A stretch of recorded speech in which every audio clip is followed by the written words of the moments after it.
Ay mga ka-farmers, kain tayo ng tanghalian. Ang ulam ko ay adobo. Dito na tayo nagkain sa trabaho. Yan, kain natin ngayon mga ka-farmers.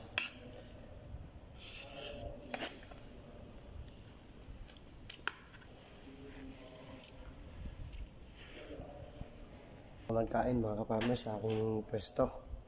Ayan ang aking pwesto mga ka-farmers. Dito yung pwesto ko, ayan yung building, yung welding machine. Ayan.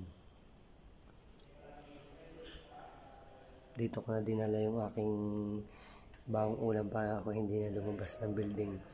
Dahil ako'y nasa 7th floor.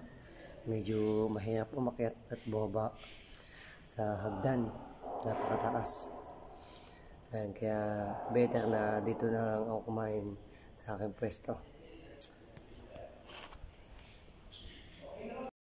Napakaganda ng paligid dito sa taas.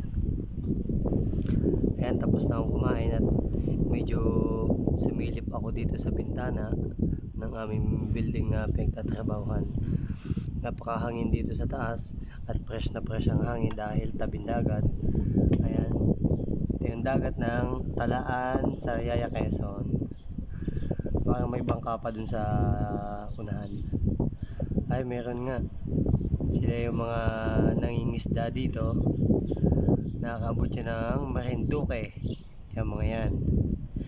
Dahil ang kabila nito ay Marinduque.